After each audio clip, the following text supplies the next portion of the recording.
शैतानुर्रजीम बिस्मिल्लाहिर्रहमानिर्रहीम। नाजरीन अस्सलाम वालेकुम। मैं हूं आपका होस्ट मलक जावेद इकबाल शानी आपकी खिदमत में हाजिर। और आज सियासी बैठक में फिर एक बार मेरे साथ सियासी समाजी शख्सियत ओवरसीज पाकिस्तानी अल हाफिज ट्रस्ट यूके के बानी जनाब खलीलुर रहमान सलीमी साहब मेरे साथ हैं। इनसे बात होगी, लेकिन आज का जो दिन गुजरा इसके बारे में मुख्तलिफ जुबानों पे मुख्तलिफ राय थी। और वो राय क्या थी कि जो रात गुजर गई है वो प्राइम मिनिस्टर की आखिरी रात होगी, उसके बाद वो प्राइम मिनिस्टर नहीं रहेंगे। फिर अता बंदयाल और उनकी पूरी टीम एक ऐसा फैसला सुनाएगी कि एक बार फिर नाहिली की जो फिजा है वो एक बार फिर गूंजेगी और वजीर आजम नाहल होंगे। और इसके अलावा बड़े बड़े ऐलानात होंगे। सियासी जो सरगर्मियां हैं वो तेज होंगी। इलेक्शन जो हैं वो बहुत जल्द कराए जाएंगे, उनकी डेट दे दी जाएगी। लेकिन ये सब एक ख्याली पुलाव था। ख्याली पुलाव ऐसा बनाया गया कि जिसके ना खाने से मेरे ख्याल में बातें करने वालों की बदहजमी वैसे ही हो गई है कि उनको मिला भी नहीं, लेकिन वो बदहजमी भी करा बैठे हैं। ऐसा कुछ भी नहीं हुआ, ये सिर्फ बातें थी, बातें ही रही। कल की हमारी बैठक में खलीलुर रहमान सलीमी साहब ने कहा था कि ये इलेक्शन का आप सोचें भी ना, इलेक्शन नहीं होंगे और ना ही वजीर आजम कहीं जाने वाले हैं। तो ये इनकी क्या सराई, इनकी सियासी सूझबूझ मैं समझता हूं कि माशाल्लाह बड़ी काम आई। और आज जब हमारा जो अदलिया की टीम बैठी तो उन्होंने फौरी तौर पे यही कहा कि हम कोई यहाँ पे टाइम देने नहीं आए, ना ही हम किसी पे हुक्म मुसल्लत करने आए हैं। कानून के मुताबिक जो बनता है वो आप करें। तो जब अदालती जुबान से ये लफ्ज सुनेंगे तो एक बोलचाल आ गया, एक जलजला आ गया कि यार ये क्या हो गया, हम तो कुछ और सोच के बैठे थे। लेकिन अदालत ने तो ये कह दिया कि खुद मुज़ाकरात करें, खुद कमेटियां बनाएं और बिल्कुल हमें इस चीज़ से लेना देना नहीं कि आपने क्या करना है। हम तो सिर्फ ये कहते हैं कि आइन के मुताबिक बात हो। तो बड़ी अच्छी बात थी ये अदालत की। साथ साथ जो दूसरी बात कि वजीर आजम क्या एतमाद का वोट ले सकेंगे, तो वो भी मेरे ख्याल में चुटकी बजाने से पहले प्राइम मिनिस्टर मियाँ मोहम्मद शहबाज शरीफ ने एतमाद का वोट ले लिया। आज की गुफ्तगू को आगे ले जाने के लिए मैं साथ चाहूंगा जनाब हाफिज खलीलुर रहमान सलीमी साहब का। जी अस्सलाम वालेकुम सर। जी वालेकुम सलाम। क्या हाल है जनाब? अल्हम्दुलिल्लाह, आप सुनाएं। अल्हम्दुलिल्लाह जी। कल आपकी बात और फिर उसकी चाय मगोइयाँ ऐसा ऐसा मैं समझता हूँ दूर तक हुई हैं कि आपने कहा था कि ना इलेक्शन का सोचें और ना ही कुछ ऐसा निज़ाम सामने आने वाला है कि जिससे ये आप कहें कि बहुत बड़ी तब्दीली आएगी। तो मेरे ख्याल में आपको भी कोई ना कोई पीछे सपोर्ट करने वाला है कि आपने एक ऐसा छक्का मारा है कि जिसके मुतल्का मैं कहूंगा कि आप नाजरीन को भी बताएं कि ये छक्का कैसे लगा, कैसे जी। बिस्मिल्लाहिर्रहमानिर्रहीम। ऐसी कोई बात नहीं है, ना छक्का मारा है ना चौका मारा है। असल में बात यह है कि तो अकल और थोड़ा सा अकल और शूर से अगर काम लिया जाए, जो मुल्क के हालात हैं, मैं समझता हूँ अप्रिशिएट भी करना चाहिए कि चीफ साहब को जो उन पे पहले कोई प्रेशर था या जो उनकी वाबस्तगी थी या जो भी उनको फैमिली से की तरफ से या दोस्तों की तरफ से जो कुछ भी उनके प्रेशर था, जब उन्होंने मुल्क की सूरत हाल पे गौर व फिक्र किया, मुल्क के हालात पे गौर व फिक्र किया, मुल्क की इकनॉमिकली और मुल्क की सियासी सूरत हाल सारी बातों को जब सामने रखा तो उन्होंने समझा कि नहीं, मज़ीद मुल्क को खलफशार का शिकार नहीं करना चाहिए। और मैं समझता हूँ कि ये उन्होंने एक अच्छा फैसला किया। और ना कि उन्होंने तारीख दी है, बल्कि उन्होंने गैर मुआयना मुद्दत के लिए मुलतवी कर दिया, इसको मुलतवी कर दिया। अब गैर मुआयना मुद्दत वल्लाहु आलम कहाँ तक जाती है, ये सालों पे भी जा सकती है। हाँ, तो ये हालात जो हैं, जो इस वक्त हालात हैं, ये इलेक्शन अफोर्ड नहीं कर पा रहे। लेकिन मैं भी आपको एक बात बताता हूँ, कल मैंने एक हवाला दिया था चीफ जस्टिस सैयद सजाद अली शाह साहब का जी, जी। कि 1988 की बात है कि जब वो एक दफा आना था उन्होंने, लेकिन बीमार हुए थे और दोबारा फिर वापस नहीं आए थे। लेकिन ये आए तो हैं, लेकिन अपना मतन दोबारा नहीं लाए, वो मतन पीछे चला गया है। ये देख लेंगे, एक बार तारीख ने अपना फिर दोहरा दिया। इनके वालिद ग्रामी एक सीनियर और बड़े समझदार ब्यूरोक्रेट थे, और ज़ाहिर है जो आपको पता ही है परवरिश का, जहाँ बंदा परवरिश पाता है ये जो चीज़ें सीखता है। और उन्होंने हमेशा ये ताब बंदयाल साहब जो हैं, इनका यही रिकॉर्ड रहा है, प्रेशर बिल्ड करते हैं लेकिन प्रेशर लेते नहीं। ठीक हो गया। अच्छा, ये मुझे बताइए कि अब क्या होगा?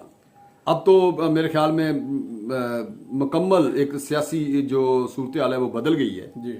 तो आने वाले वक्त में क्या देख रहे हैं आप? ये देखो कि अब जिस जमात के लिए इतना जोर शोर लगा रहे थे, आज कोर्ट में शाह महमूद कुरैशी को उन्होंने शटअप कॉल दिया। ऐसे ही हुआ है, ऐसे ही उन्होंने कहा कि आप इधर उधर को हमें ना उलझाएं, तो कोई ज़रूरत नहीं है ये बातें करने की। जी जी।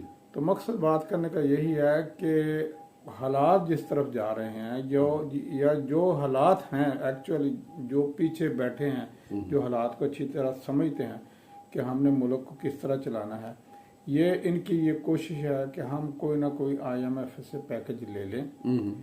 जब IMF से पैकेज मिल जाएगा उसके बाद जो है हम सूरत हाल को वाज़ह करेंगे। जब तक IMF का पैकेज नहीं सामने आता, मेरा नहीं ख्याल कि कोई इलेक्शन का कोई डेट अनाउंस हो सकेगी। नहीं, उसके बाद तो फिर मेरे ख्याल में जून में बजट का मामला आ जाएगा सर। डेफिनेटली हो ही नहीं सकता ना। बजट मामला सामने आ गया, उसके बाद बजट जब सुना दिया आपने, फिर उसके बाद तो आप इलेक्शन की तरफ देख भी नहीं सकते। वही मैं कह रहा हूँ। तो जब इलेक्शन की तरफ नहीं देख सकते तो मतलब अक्टूबर से भी आगे जा सकता है। जा सकता है, बिल्कुल जा सकता है। यूँ नहीं, ये तो ना होने वाली बात हुई ना। पॉसिबल है कि इसको लोग इनको जरा मुतमिन करने के लिए कोई कौमी हुकूमत कैन बना दी जाए, जिसमें सारे लोगों को ले लिया जाए, कुछ गिव एंड टेक। मसलन जैसे कि वो कहते हैं कि मेरे केस ख़त्म कर दो, मेरी किस तरीके से जान छुड़ा दो, तो माइट भी गवर्नमेंट थोड़ा बहुत रिलीफ दे, कुछ वो पीछे हट जाए, कुछ ये पीछे हट जाए। लेकिन इलेक्शन जो है ना, गवर्नमेंट जो एस्टेब्लिशमेंट है वो किसी और को भी अफोर्ड नहीं कर सकती, अभी नहीं कर सकती। तो आप इस बार कप्तान साहब का क्या सूरत होगी? उनका इरादा क्या होगा कि आगे जंग लड़नी है या कि फिर घुटने टेकने हैं? घुटने टेकने हैं उन्होंने, कप्तान ने घुटने टेकने बल्कि टेक दिए हैं।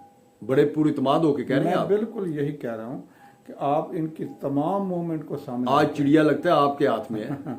आप इनकी तमाम मूवमेंट को सामने रखें। जो कुछ इन्होंने ऐलानात किए, मैं ये करूंगा, मैं वो करूंगा, मैं गिराव करूंगा, जलाओ करूंगा, सब कुछ करूंगा, मैं पिंडी जो है जैम कर दूंगा, इस्लामाबाद जैम कर दूंगा, क्या हुआ है? कोई रिजल्ट उसका मिला आज तक?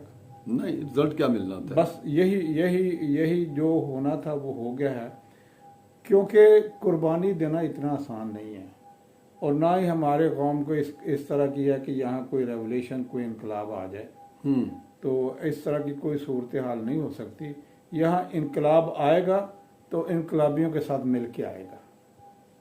इनकलाबी आपकी नजर में है कुछ? हाँ जी। कौन है? बड़े लोग। वाह वाह वाह, आज तो एक बड़ा इंकशाफ सलीमी साहब और कर रहे हैं भाई, तैयारी कर रहे हैं, ये बड़े बड़े इंकशाफ आ रहे हैं आपके प्रोग्राम में अब। जी जी। जब तक वो बड़े घर वाले नहीं कुछ कहेंगे, इनकलाब नहीं आएगा। मतलब हाफिज साहब का दम जरूरी है, बहुत जरूरी है। वो दम अगर नहीं होगा तो काम नहीं चलेगा। दम के बगैर दम नहीं लगेगा। पहले तो वैसे था, लेकिन अब तो हाफिज भी है ना साथ, माशाल्लाह। तो ये बड़ा मुश्किल सा काम हो गया। जी हाँ। तो मुझे ये बताइएगा नसीम साहब, ये जो तोड़ फोड़ पाकिस्तान तरीके इंसाफ में हो रही है, पहले टिकटों का देना, फिर उसके बाद दोबारा रद्दोबदल करना, तो क्या ये पार्टी बरकरार रहेगी?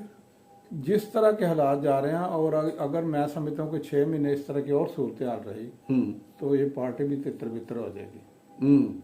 आप देख रहे हैं सारे फ्रस्ट्रेट हो रहे हैं। हाँ जी। भाग रहे हैं। वो आज़ाद कश्मीर का एक तजर्बा हुआ है। हाँ जी। हर चीज खत्म हो गई है, कोई बंदा सामने नहीं ला सके। आजाद कश्मीर के हवाले से नई बात, जो वो उनके वहां के प्राइम मिनिस्टर थे सरदार तनवीर, हाँ जी, उनको जब वो नाहल हुए हैं, उसके बाद अनवारुल हक साहब प्राइम मिनिस्टर बने हैं, तो आज पार्टी सदारत से भी उनको फारग कर दिया गया है। जी हाँ। अपना क्या नाम है, सरदार साहब को, जी जी वो फारग हो गए हैं पार्टी सदारत से भी। हाँ जी। तो अब पार्टी सदारत जो है वो आ गई अब्दुल कयूम नियाजी साहब के पास। जी हाँ, बिल्कुल। ठीक है, यानी कि एक तीसरी मैं समझता हूँ कि बॉडी वहां से भी उभरेगी। ऐसे ही ऐसे ही होगा ना। ऐसे ही। तो ये क्या पाकिस्तान तरीके इंसाफ अपने पाँव पे खुद नहीं कुल्हाड़ी मार रही? असल में बात यह है कि ये जितने भी लोग आए थे इसमें, मोस्ट देखो ना, ये सारे डोनर थे इनके, जो इनको डोनेट करते थे। बिल्कुल ऐसे ऐसे। ये जो सरदार साहब थे, जो तनवीर साहब, ये आपको पता है, ये माशाल्लाह बड़े ठीक ठाक आदमी। हाँ जी हाँ जी, ऐसे ही ऐसे ही। और इन्होंने मतलब कि पार्टी को डोनेट किया, पार्टी के लिए सब कुछ बड़ा कुछ कुर्बान किया पार्टी पे। लेकिन जब सिला नहीं मिलता तो फिर जाहिर है यहाँ कौन सा कोई इस तरह की बातें हैं कि भाई कोई नजरिया तो है कोई नहीं। एक तो होता है ना, किसी नजरिए पे बंदा काम बिल्कुल करे। बिल्कुल। नजरिया तो यही है कि पावर में आना है किसी सूरत भी। सरदार साहब के साथ तो ऐसा है ना, धोबी का कता ना घर का ना घाट का। बस सर फिर ऐसे ही वो घर के भी नहीं रहे और पार्टी के भी नहीं रहे। चलो sir, the end of day prime minister बनना था, बन के। तारीख जो है वो लिखेगी साबिक प्राइम मिनिस्टर। ऐसे ही ऐसे ही है ना। ऐसे ही है। बस एक नाम, एक टाइटल था, मिलना था, मिल गया, उसका प्रोटोकॉल तो मिलता ही रहेगा। बिल्कुल ऐसे ही ऐसे ही है। तो ये बताइएगा कि अब इलेक्शन आपको नजर नहीं आ रहे। जी इत्तेमाद का वोट वजीर आजम ने हासिल कर लिया। बिल्कुल। अब अगली अल्लाह जो कप्तान करेंगे वो क्या होगा? कप्तान मेरा ख्याल है कि उनको शटअप कॉल मिल चुकी है।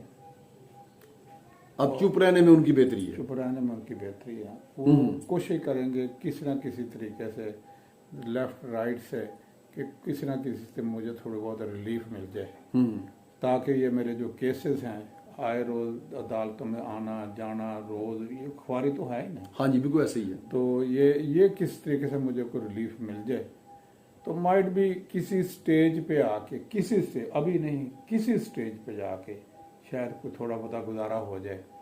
द एंड फिर वो ये होगा कि किसी तरह ना बीमार हो गए हैं, एक बात मतलब के सामने आ चुकी है कि उनकी जान को बड़ा सख्त खतरा है, अंदर से शदीद बीमारियों के साथ लाहक हैं।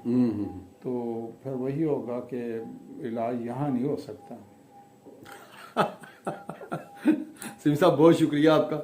आज की बैठक बड़ी मजेदार बैठक रही। इंशाल्लाह ताला फिर दोबारा मिलते हैं। आपका बहुत शुक्रिया। नाज़रीन, आपने सुना कि खलील रहमान सिमी साहब ने कहा कि ये बीमारी अब ऐसी बीमारी लगे सामने आएगी कि यहाँ उनका इलाज मुमकिन नहीं होगा, या वो भी बाहर कोई ना कोई इलाज करवाने के लिए निकलेंगे, क्योंकि अब उनको शटअप की कॉल मिल चुकी है। इसी तरह पाकिस्तान तहरीक इंसाफ ने अपने पाँव पे ऐसी कुल्हाड़ी मारी है कि अब ये सीधा चलना मुमकिन इनके लिए नहीं है।